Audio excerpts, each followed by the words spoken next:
I'm currently outside of Athens Regional Medical Center where the two Athens-Clarke County police officers are after the shooting earlier today. Bars like this may be opening doors for alcohol distributors on Sundays.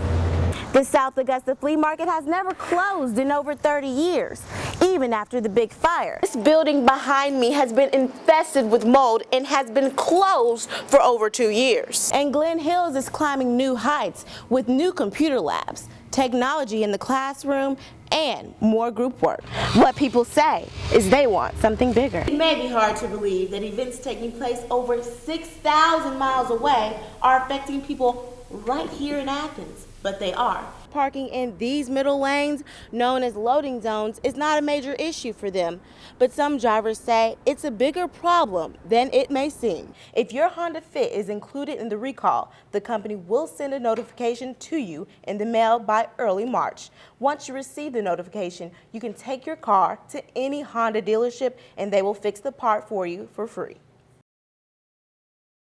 The pollen level is very high today with a pollen count of 607. A count of anything over 120 is considered extremely high. Catherine Brandon knows only too well just how bad it is out there today. Coughing, sneezing, red eyes, and itching are all symptoms of allergies. Pollen is getting a head start on things this year. Experts say warm weather has brought on the high pollen levels in Georgia, and the worst is yet to come. When I'm outside, the wind's blowing, trees are blowing leaves, just things like that. That's what really sets my allergies off, you know, the dust flying and dirt and everything, because there's just much pollen and grass and stuff and all that, and that's really what I'm allergic to. It's February, and she shows me the pollen that covers her front porch. All the stuff in the cracks down here on the porch, the yellow dust is the pollen. It's sometimes hard to tell between, you know, just normal dirt and pollen, but it's the yellow that, you know, really stands out. See, there's a bunch of pollen down here on the stairs. You know, it gets in cracks, especially in the wood, and it's usually all over our banisters and, you know, the leaves on the bushes and things. So you have to be real careful to watch out for that. Flowers like this are in bloom especially early this year. If temperatures continue to stay warm, allergy and pollen sufferers may be visiting their local doctor soon.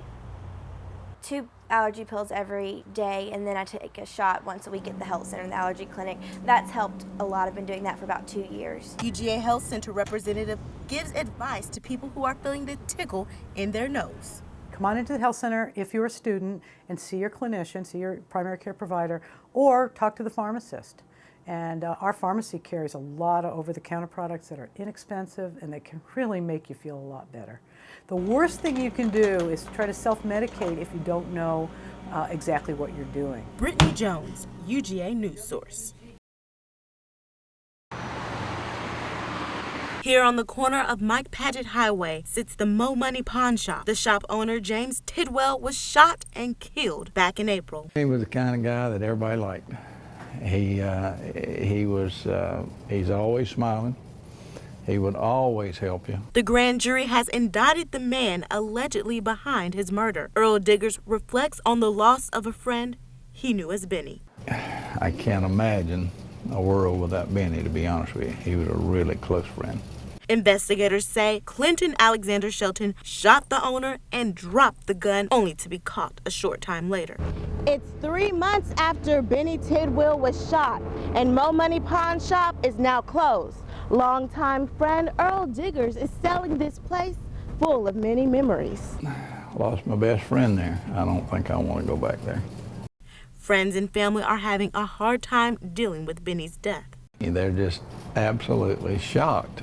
They just can't believe we're not going to have Benny with us anymore. We've lost our best buddy, and that's just that's a tragedy. He was the kind of guy everybody liked, says Earl, who doesn't understand why someone would murder his best friend. No business being in there. He had no business bothering Benny. Benny was trying to help him, try to help anybody. Walked in there and killed him, and that's just unforgivable in my mind. Earl is taking steps to move on, as Shelton could face trial for many counts, including murder and armed robbery. If there was ever a case that warranted capital punishment, this is it. This boy had no business going in there. He had no business trying to rob Benny.